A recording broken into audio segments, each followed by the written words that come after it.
Hare Krishna devotees, please accept my humble obeisances. All Krishna Shri Prabhupada. Welcome devotees to today's morning class. Today we will be discussing from Chaitanya Charitamrita, chapter 5, Adi Lila, chapter 5, verse 1, and we are going to be hearing about the glories of Lord Nityananda Balaram.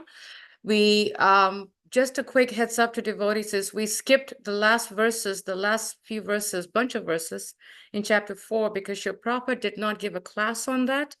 And it's very highly elevated.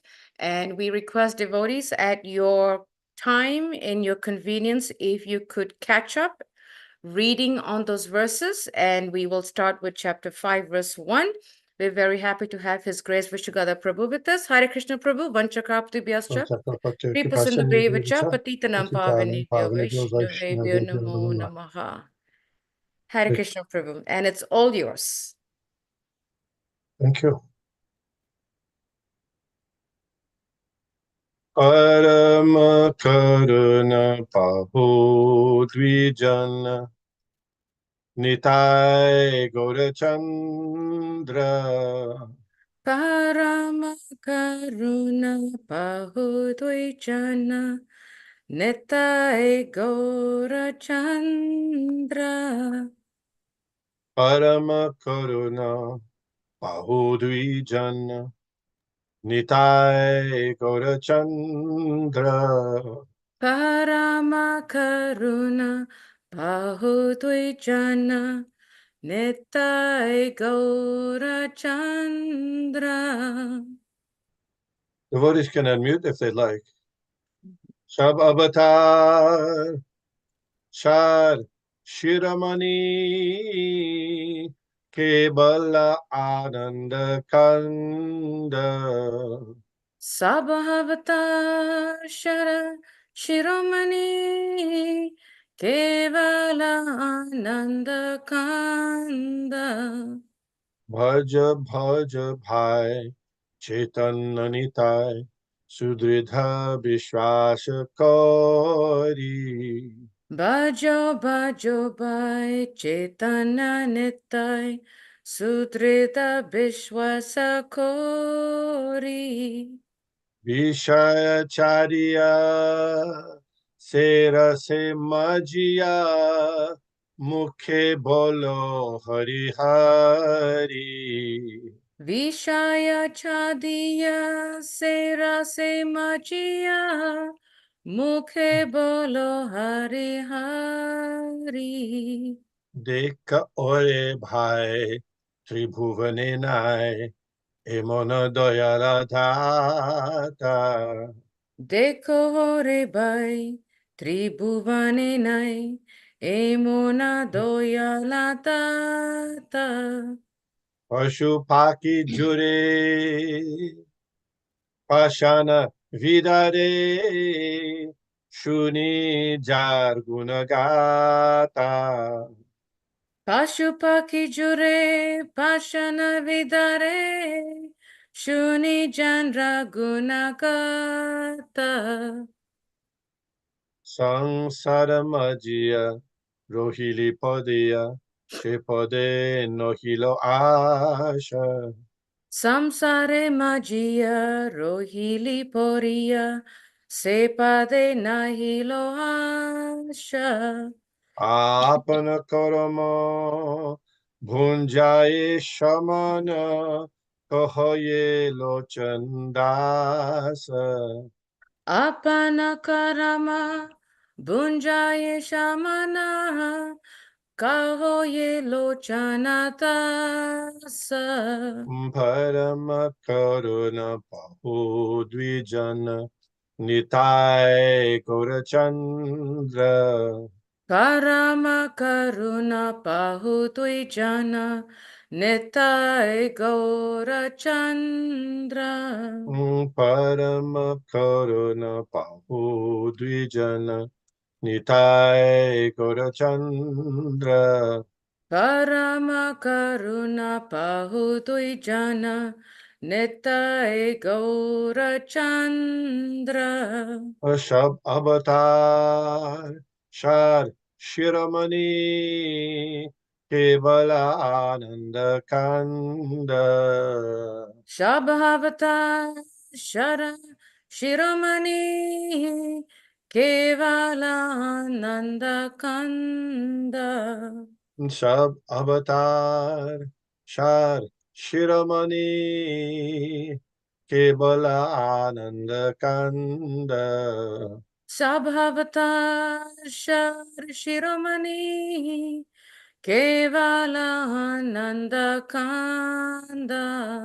Jai Om Vishnupad Paramahansa Paribrajaka Ashtottara Sata Shishyamal Divine Grace AC Bhaktivedanta Swami Maharaj Prabhupada की जय Jai, अनंत कोटि वैष्णव वृंद की जय Jai, इसका founder आचार्य श्रील प्रभुपाद की जय Jai, नाम आचार्य श्रील हरिदास ठाकुर की जय Jai, प्रेम से कहो श्री कृष्ण चैतन्य प्रभु नित्यानंद श्री अद्वैत गदाधर शिवासादि गौर भक्त वृंद की जय Jai, श्री श्री राधा कृष्ण गोप गोपीनाथ श्याम कुंद राधा कुंद गिरि गोवर्धन की जय Jai, वृंदावन धाम की जय Jai, नवद्वीप मायापुर धाम की जय Jai, गंगा माई की जय Jai, जमुना माई की जय Jai, तुलसी देवी की जय Jai, भक्ति देवी की जय Jai, समवेता भक्त वृंद की जय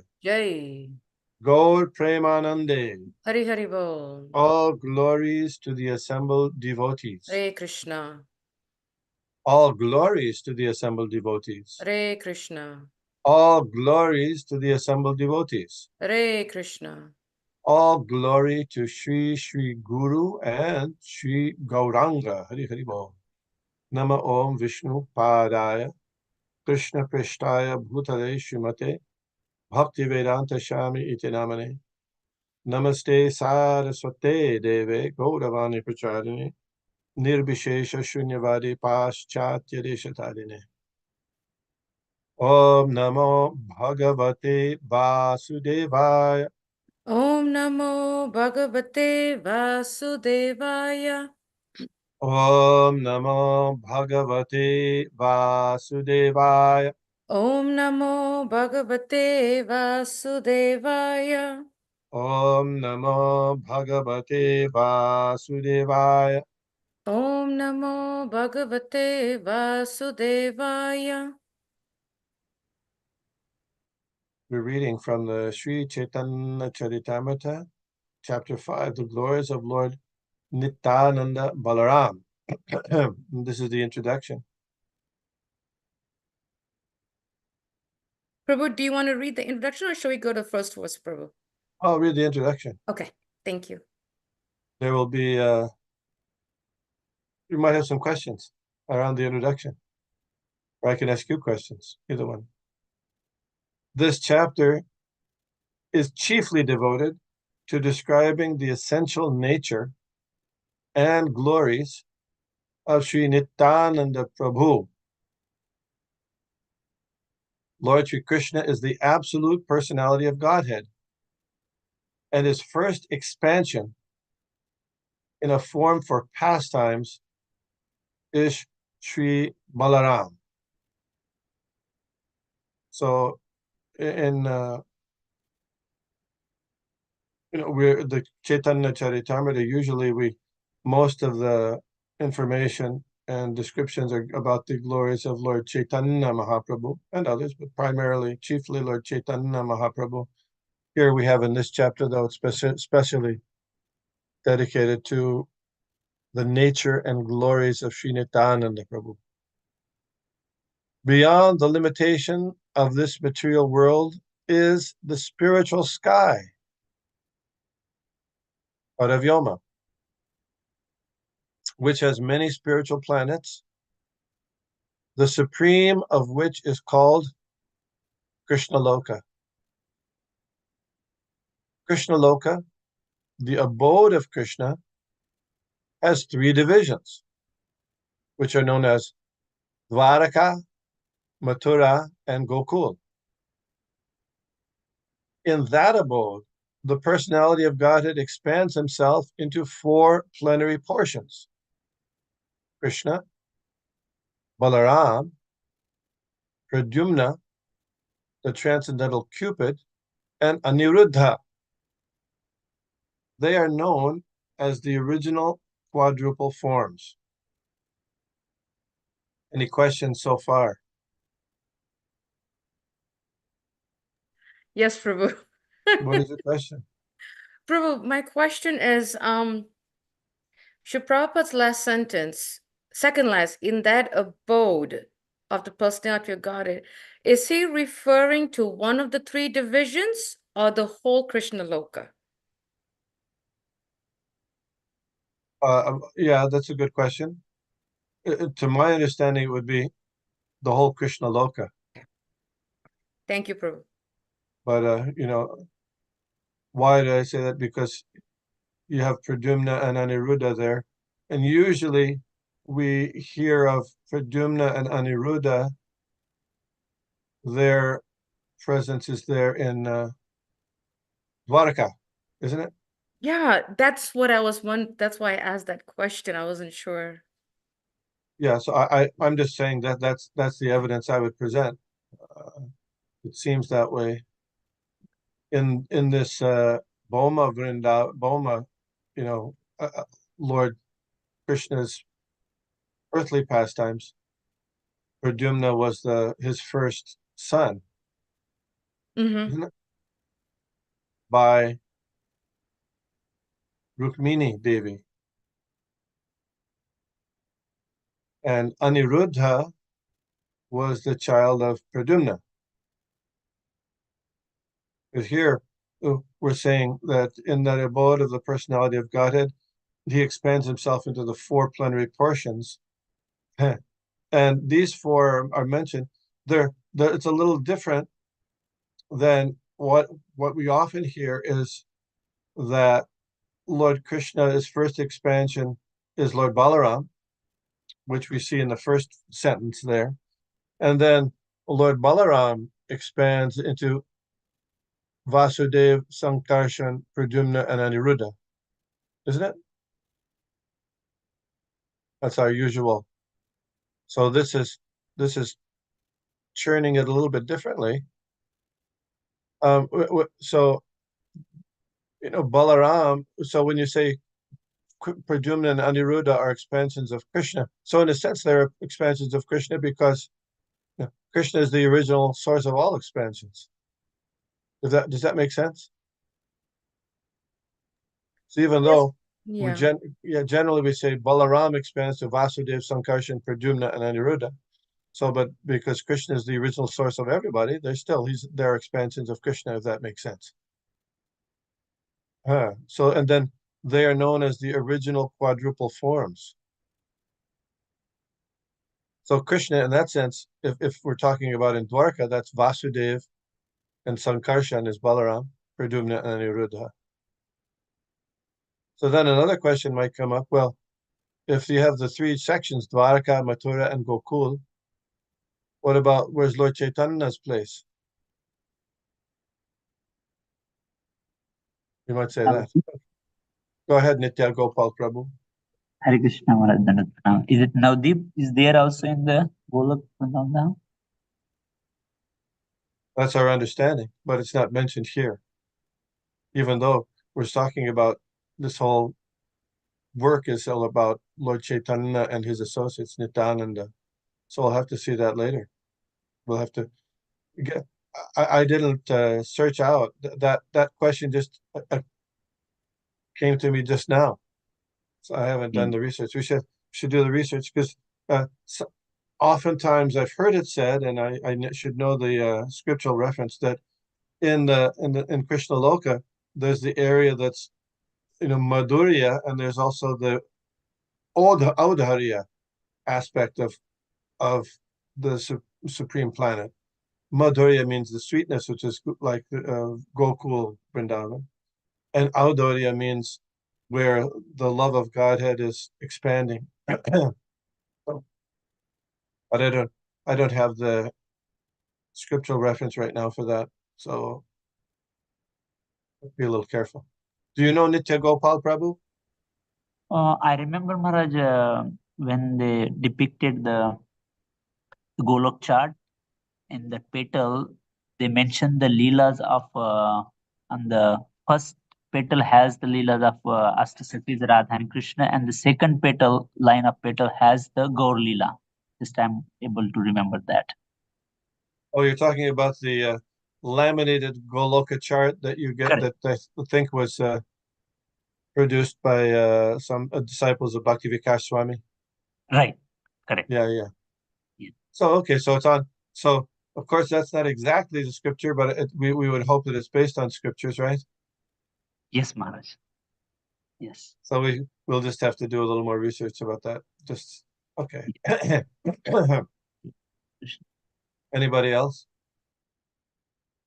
This is we went from very intimate pastimes of the Supreme Personality of Godhead, and now these are still it's very highly elevated stuff, but not quite as intimate, perhaps, as the other subject matter.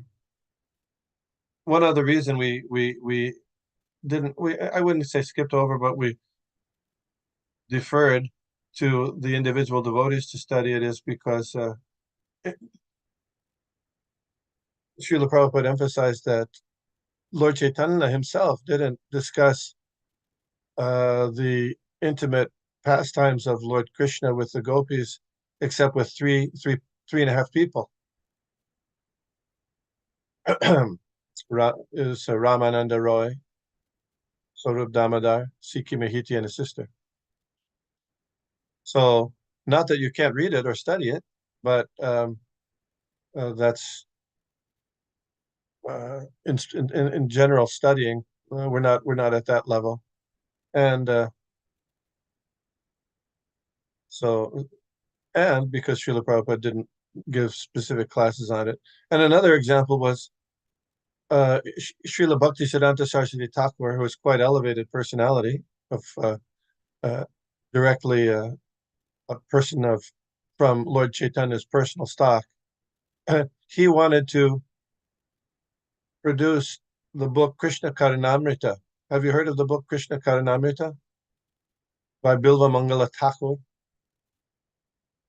Anyway, a lot of it is about the intimate leelas between Krishna and the gopis. So Srila Bhaktisiddhanta Saraswati Thakur asked his father whether he could do that, and he said, "No, you can't." Initially, he said, "No, don't." Later, he said, "Okay, you can make a copy, but only one copy, and that for only for yourself, not for anybody else." So in that, because one could study that carefully oneself, but not for general.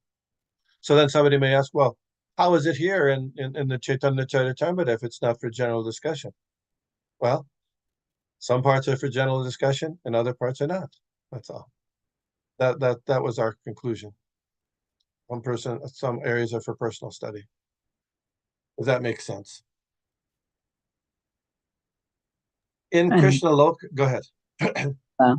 did Srila Prabhupada also kept that thing in mind, Maharaj, when Prabhupada started preaching in the western side of the world? What thing? Not openly discuss the intimate pastimes. Yes, we don't find he ever did that. Yeah. And I think I mentioned perhaps last time that Srila Prabhupada, they were developing the basis for a temple in Chennai. Now that it used to be called Madras. And there was one life member there or associate devotee, Indian devotee, who was encouraging, egging Prabhupada on. You must speak about the Radha Krishna pastimes. And this wasn't necessarily in full public. It was just with a few people. And Srila Prabhupada says, and now I'm not qualified to do that. You might be qualified to hear, but I'm not qualified to speak. There was a chat. Prabhu, I think from what I was told that Prabhupada never spoke about the intimate pastimes, not only in the Western world, but anywhere. Like it's not Yes, only that was in Madras, yeah. India. yes, so it's everywhere. That's what I thought. Prabhu, there's a question in relation to this topic from Damodar Prabhu. Hare Krishna Prabhu, all goes to Shri Prabhupada and the devotees. Who can do personal study of such intimate books? You can. And that study means read them. Read them. It's very interesting how Srila Prabhupada dealt with this issue. Because even at the same time that he emphasized, to learn Srimad Bhagavatam, it's important to start from the very beginning. Don't jump immediately to the 10th canto. So when he first came to the West, he had books. What were those books that he brought with him? The Bhagavatam. The Srimad Bhagavatam. What part of the Srimad Bhagavatam? 3 cantos. The first three, yeah. The first 3 volumes of the first canto. Canto 1, that's it. Canto 1. The first 3 volumes. Yeah. Now it might be in 1 volume or 2 volumes, but but at that time he had 3 volumes of the first canto. So again and again he emphasized that to understand Krishna appropriately, you have to study from the beginning, the first canto. Otherwise, when you come to the later parts, people become they misunderstand Krishna and his activities with his intimate associates, including the gopis and Srimati Radharani. They'll misunderstand as being mundane or material activities. And we see that happens all over the place. In India and in the United States as well. But at the same time, shortly thereafter, about 1969, Srila Prabhupada wrote the Krishna book. And in the Krishna book, that's the 10th canto. So why did he do that? If he's telling us you have to do you study the first canto all the way before that he writes the Krishna book. What do you make of that? Do you understand the question? Yes, Prabhu, because Prabhupada did not speak about the intimate pastimes, but then he wrote the Krishna book. So yeah, but why? If we're saying why didn't he just do the first 3 volumes and okay, second volume, second canto, third canto? Prabhu, But I think I heard this. I'm trying to think who I heard it from, but I think I was told that Sri Prabhupada wrote that because he didn't something to the point that he didn't want devotees to get curious to jump to the 10th canto, so he wrote the Krishna book. Is that what it is? something like that, yeah. If they didn't give, he had to give us the Krishna. he didn't know whether he was going to leave. He had his stroke or heart attack on the boat, and then another one in 1967. So he wanted the disciples, his followers, to have a proper understanding of Krishna. Uh, you know, uh, at least have access to a proper understanding of Krishna when we had that opportunity. At the same time, he didn't want to focus on that as part of study. The morning Srimad Bhagavatam class or the evening Bhagavad Gita class was the most emphasized thing, but that was also there. So for individual study, for personal study, so a similar thing here. Individual study, personal study, the aspects of the Chaitanya Charitamrita, which are very intimate. He gives us those. You can read them, and for personal understanding, but we don't discuss them too much. That's how I understand it. Good questions. Good questions. And Srila Prabhupada explains a little bit in the introduction of the Krishna book as well. In Krishna Loka is a transcendental place known as Sveta Dvip or Vrindavan. Below Krishna Loka in the spiritual sky are the Vaikuntha planets. On each Vaikuntha planet, a four-handed Narayan expanded from the first quadruple manifestation is present. The personality of Godhead known as Sri Balaram in Krishna Loka is the original Sankarshan, attracting deity. And from this Sankarshan expands another Sankarshan called Sankarshan, who resides in one of the Vaikuntha planets. By his internal potency, Sankarshan maintains the transcendental existence of all the planets in the spiritual sky. Wow. Where all the living beings are eternally liberated souls. The influence of the material energy is conspicuous there by its absence. On those planets, the second quadruple manifestation is present. You got that? So the Prabhu, first quadruple, the first quadruple. as Go you were ahead. reading, I was trying to imagine in like a visual to kind of see the step by step and it got so I was like, oh my God. I never knew, Prabhu, about the Mahasankarshan part. I mean, I knew about the Sankarshan, but I did not know about the Mahasankarshan. That is something new for me. Yeah, so yeah.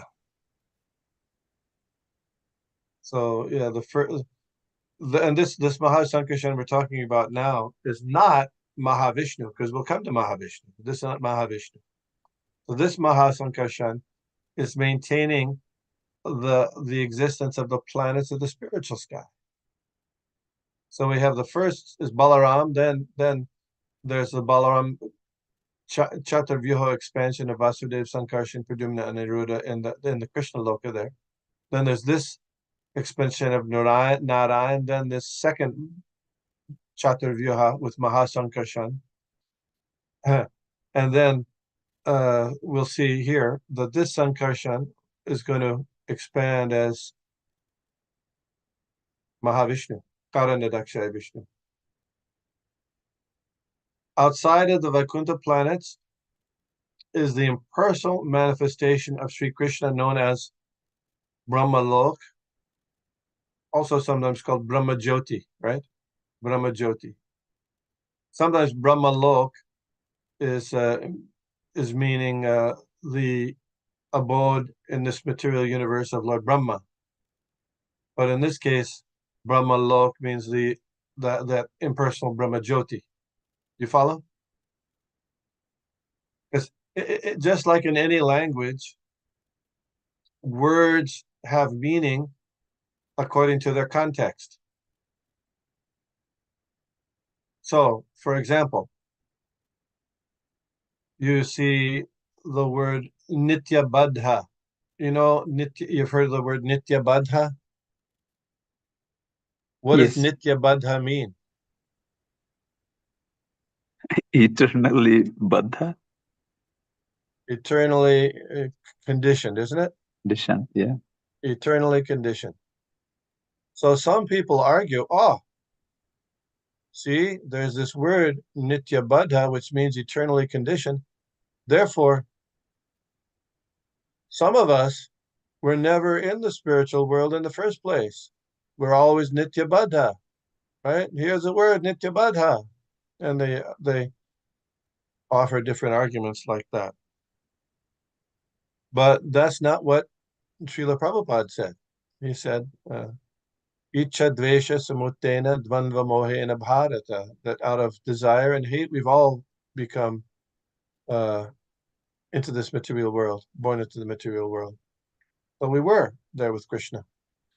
But so when Prabhupada talked about nitya baddha, he said that nitya, although nitya ordinarily means always past, present, and future, ordinarily that's the meaning of nitya.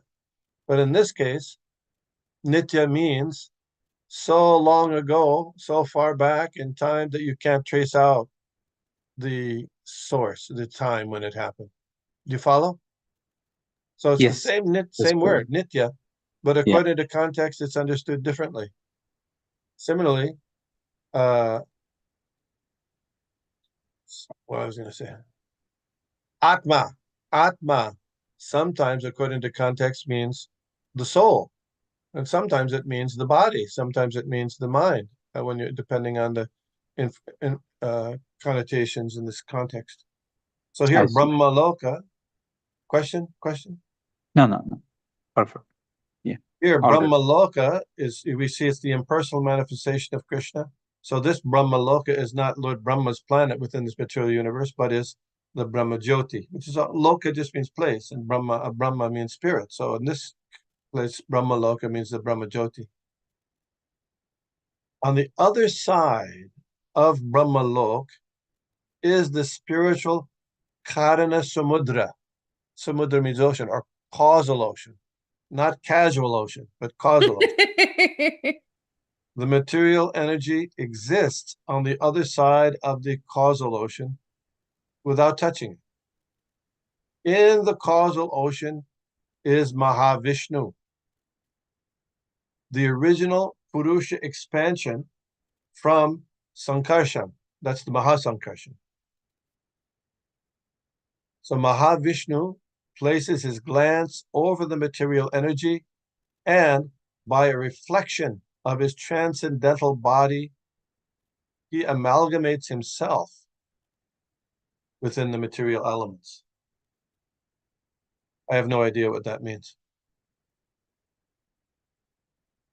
By reflection of his transcendental body, he amalgamates himself within the material elements. Anyway, so this is a description of the creation, of the upper part of the creation. You know, Henry Ford of Ford Motor Company, he became famous. You know how he became famous? Because at least they say he introduced the assembly line. You mean in the factory, that assembly line? Yes, Oh, yes. So each person had their particular duty, and one after the other, they just did that one thing, and that one thing, and then the next person passed it on to another thing.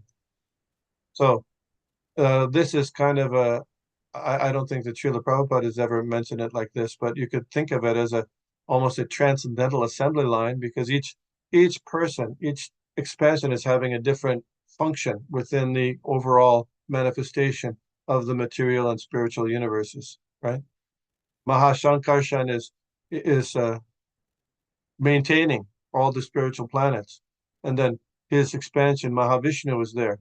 And an interesting point is Mahavishnu in the Srimad Bhagavatam is described as an incarnation. Oh, one is used to thinking of incarnations as being like expansions or empowered representatives that come to this planet, Earth, isn't it? Usually. But incarnations also, or avatars, are also existing not only in this universe, but beyond the universe. And one of those avatars or incarnations is Mahavishnu. You follow? Yes, He's, yes. yeah. He's the Mahavishnu is incarnating in that part of the universe where the material world is being created. Well, that's Krishna's avatar, Purusha expansion. And he's mentioned the first verse of the third chapter of Srimad Bhagavatam, which is called Krishna is the source of all incarnations. He's mentioned Mahavishnu. And we know this is reiterated in the Brahma Samhita. Yakaranarunam jale bhajati sma yoga nidramananda jagadanda saromakupa adhara shakti mavalambya parasumurtim govindamadi purusham tamaham bhajami. So in this verse, actually, this is a glorification of Krishna, who's the source of Shesha, on whom Mahavishnu is lying on the causal ocean. And Nidramananda, Yoga Nidramananda. And in his sleep, his transcendental sleep, Yoga Nidra, he's creating unlimited universes. This is mind-blowing. Sometimes we say, someone's so expert at a certain thing, they can do it in their sleep. Have you ever heard that expression?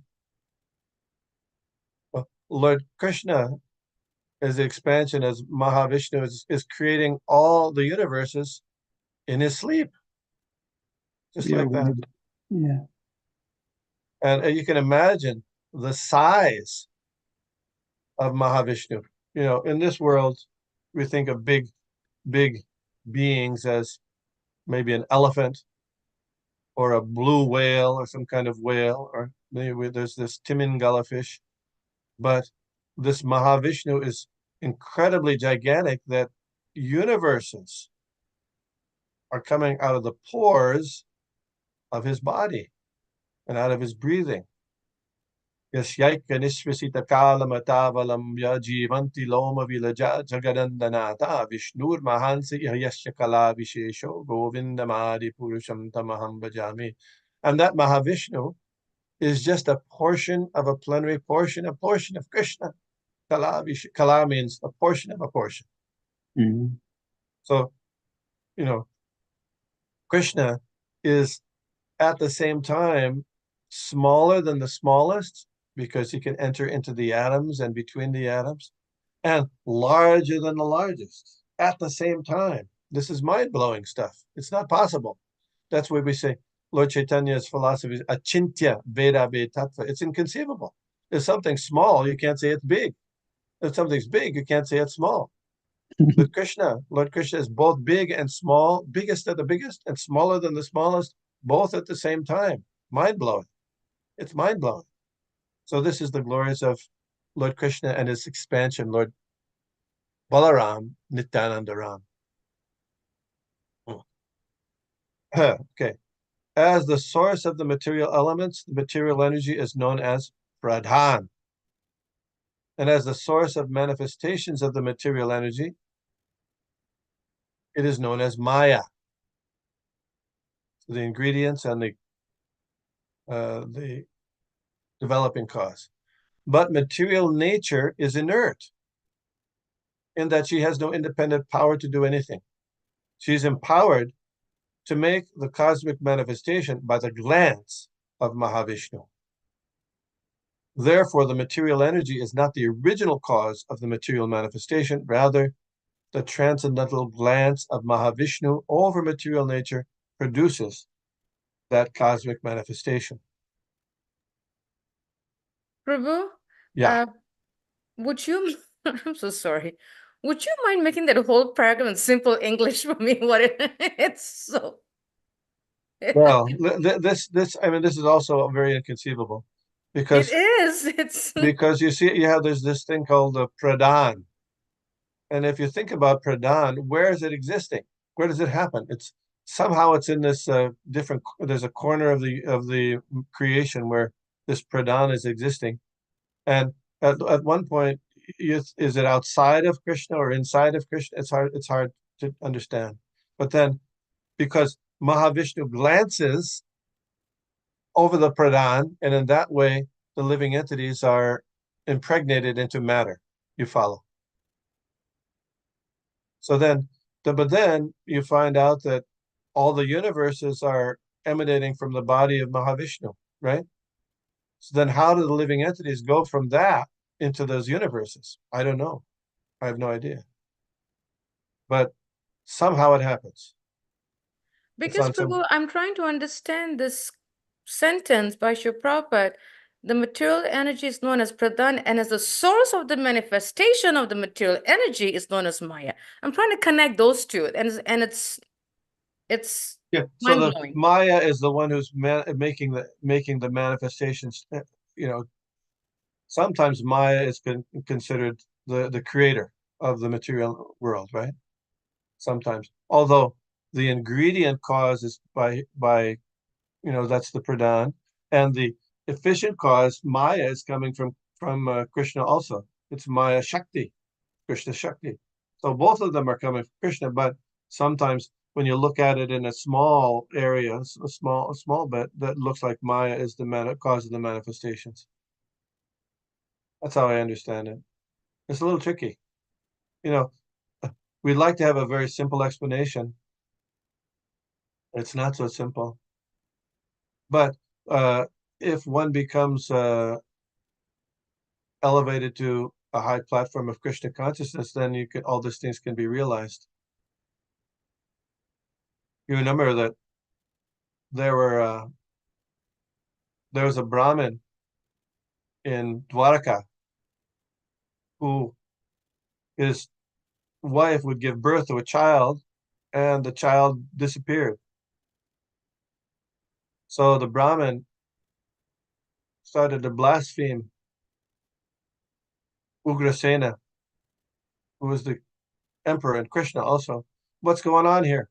Where my son is, or my child is being, lost in the presence of these things. So Arjun took up I'll protect you now. I'll protect you. Krishna might not be able to, but I'll be able to protect you. So you know who he prayed to? He prayed to Lord Shiva to be able to protect the Brahmin's children. So then the Brahmin's wife became pregnant again. And Arjun said, if I can't protect you, protect your child, your next child, then I'll kill myself, enter into fire. So anyway, so he was there guarding the Brahmin's house, and the Brahmin's wife gave birth, and immediately the baby disappeared. So Arjun was very distraught. He wasn't able to protect the Brahmin's child. Plus, he had agreed that he would, if he couldn't do it, that he would immolate himself in fire. So Lord Krishna came there and said, don't be too hasty. Don't be too hasty. I'll help you out. We'll go find him. We'll find him. Don't worry. So they went to the various planets in this universe.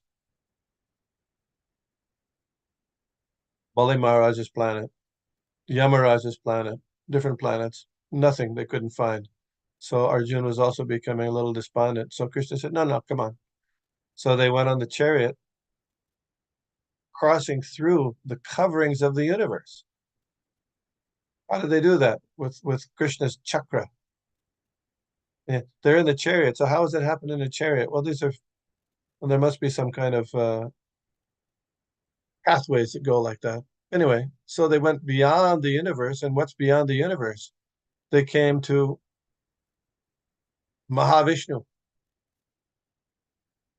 So we see that Mahavishnu Yoga Nidra, Yoga Nidra, Yoga Nidra Ananda. So oftentimes he's sleeping, but doesn't mean he's sleeping all the time. Or even if he's sleeping, he welcomed Arjuna and Krishna. You remember this? Yeah, so anyway, Krishna and Arjuna paid obeisances to Mahavishnu. And Mahavishnu welcomed them very, very heartily and said, I have to admit that I took those children of the Brahmin because I was so interested in seeing you personally, Krishna, because you're the most attractive being anywhere. So even Mahavishnu was attracted by Krishna. I don't know. I'm talking about this. I forget this. Anyway, Prabhu, it's really amazing, mind-blowing, because we know that Krishna is the source and Mahavishnu, is a reincarnation, coming from Krishna. But at the same time, Krishna is approaching Mahavishnu. yeah, yeah, It's just amazing, that whole, exchange. yeah. Sometimes I think about it like this, which it's just a material example. But sometimes you have a person who's a director of say, a movie or a play, and the director is also one of the actors. You ever see that? So it's like, yeah, like Krishna comes into like he's there also. He's one of the actors. Mahavishnu again enters every universe as the reservoir of all living entities. Garbhodakshaya, Garbhodakshaya Vishnu. From Garbhodakshaya Vishnu expands Shirodakshaya Vishnu, the super soul of every living entity. Garbhodakshaya Vishnu, who also has his own Vaikuntha planet in every universe, where he lives as super soul or the supreme controller of the universe. That is Svetadvip also. We call it different Svetadvip. Yeah. Garbhodakshaya Vishnu reclines in the midst of the watery portion of the universe and generates the first living creature of the universe, Brahma. The imaginary universal form is a partial manifestation of Garbhodakshaya Vishnu. On the Vaikuntha planet in every universe is an ocean of milk. And within that ocean is an island called Svetadvip, where Lord Vishnu lives. Therefore, this chapter describes two Svetadvips, one in the abode of Krishna and the other in the ocean of milk in every universe. Oh, that's good for clarification, right? What I was talking about, depending on the context, the Svetadvip can mean that Svetadvip in the spirit in the Goloka Vrindavan, or the Svetadvip here as the local Vaikuntha planet. The Svetadvip in the abode of Krishna is identical with Vrindavan Dham, which is the place where Krishna appears himself to display his loving pastimes. In the Svetadvip, within every universe, is a Shesha form of Godhead who serves Vishnu by assuming the form of his umbrella, slippers, couch, pillows, garments, residence, sacred thread, throne, and so on. Lord Baladev in Krishna Loka is Nityananda Prabhu. Therefore, Nityananda Prabhu is the original Sankarshan, and Mahashankarshan and his expansions as the Purushas in every universe and in the universes are plenary expansions of Nityananda Prabhu. Srila Prabhupada chanted many bhajans. Maybe you know some bhajans that Lord Srila Prabhupada chanted. We chanted one this morning, Parama Karuna. Although you could say it's a kirtan because we chanted responsively, some people say. Some others might be Jaya Radha Madhava, Bhajahure Mana, Jashomati Nandan, Sadgoshami Astakam, all these different prayers that Srila Prabhupada chanted. So I did a search of the database to try to find out which prayer Srila Prabhupada quoted from the most. And you know what I found? The one he quoted from the most in the Veda base is Hari Hari Vipale Janama Goinainu. Hari Hari Vipale. Oh Lord Hari Vipale. My life is spoiled. Manusya Janma Paya. Even though I've gotten this human form of life, I have neglected to seriously worship Radha Krishna Nabhajiya, to worship Radha and Krishna. Janiya Shunya Bishakainu. And I was warned that this is poison, and I knew it was poison, but still I took poison. Then he says, Golokera Prema Dhan Harinam Sankirtan. From the spiritual planet of Goloka, this Harinam Sankirtan has descended. Ratina Janmilokenetai. But the attraction for kirtan has never arisen or been born in my heart, and I'm suffering. Then he says, Rajendra Nandana J Sachi Sutta Hoilo Se Balaram Hoilo Nitai. And that the Lord of Raj, that's Krishna, he's appearing as Sachi's son, and Balaram has appeared as Nitai. Deen Heen Jata Chilo Harinam Uddharil Tar Shakti Jagai Mata. And just to deliver all the fallen people here, all this rascals like us, he's come Gaur Nitai. Anyway, so that's the most common, the most frequent bhajan that Srila Prabhupada quoted in his lectures and stuff. Okay.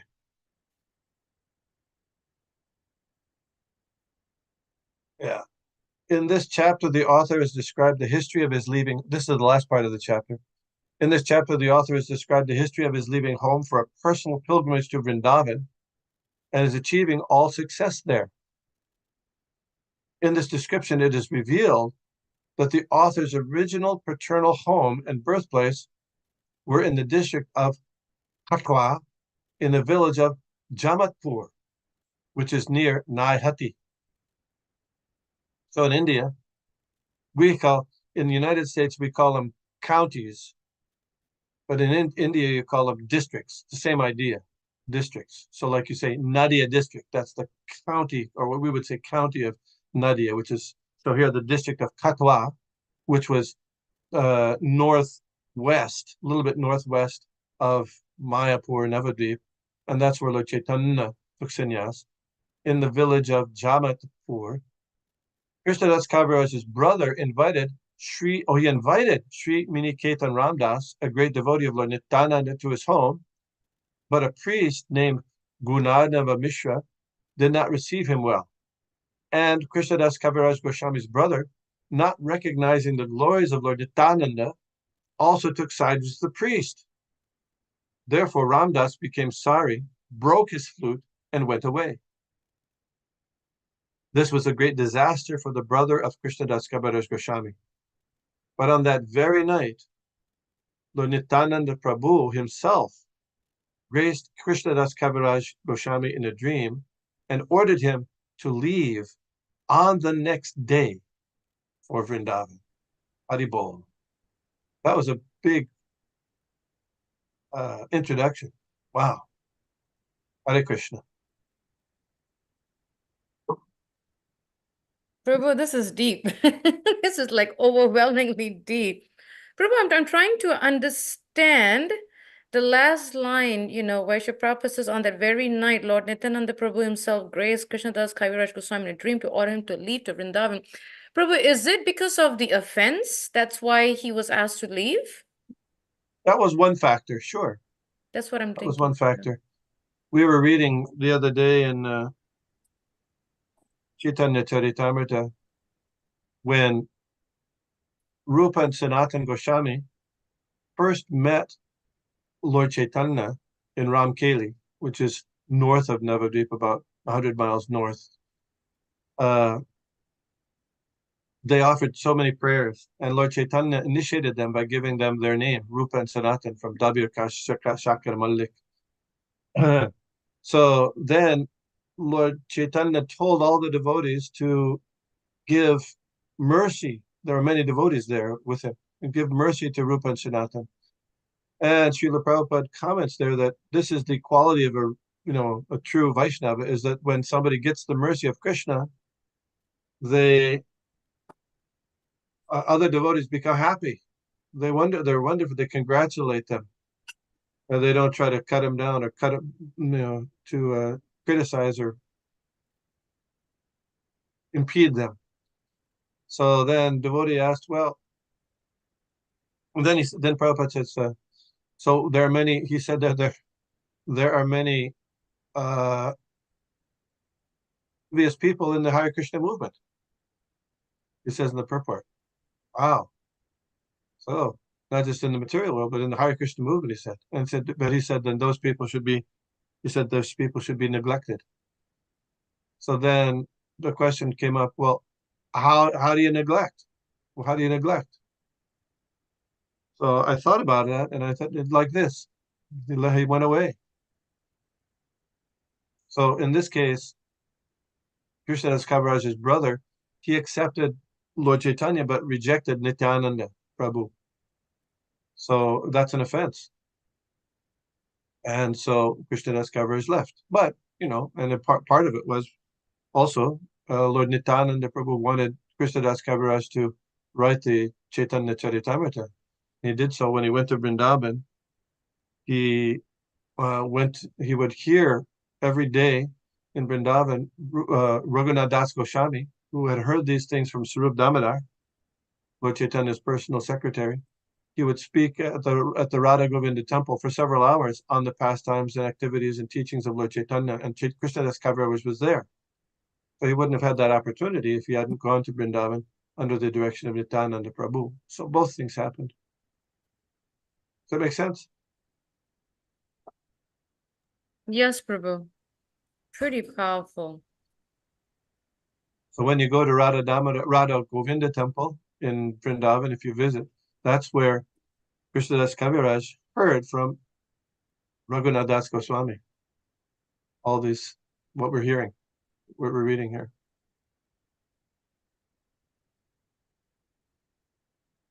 Amazing. It's beautiful.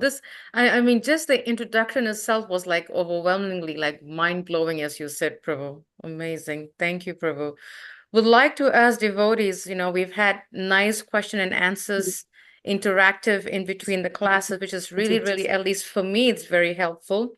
And would like to ask devotees if you're able to, if you would like to have any questions asked, any, clarification on this mind-blowing introduction, please do raise your hand, or you can put it in the chat, or anything that suits you, please do that, because we are at the top of the hour. I want to respect everyone's time here, but at the same time, I don't want to not address anyone who has a question. Going down the list, and just to make sure that I'm not missing anyone, I thank you all, Prabhu. Thank you for such an interactive class, and thank you for this information. It, like you said, Prabhu, it's like, it's mind-blowing, it's inconceivable, yet it's like, wow, Krishna is small, but it's so big. It's just amazing, Prabhu. Thank you so much. And we thank all the devotees for joining us. Vanchakaptibhyascha, Kripasindhubhyevacha, Patitanam Pavanebhyo, Vaishnavebhyo Namo Namaha. Srila Prabhupada Ki Jai. Hare Krishna, Prabhu. Thank you. Thank you, Hare Krishna. Hare Krishna.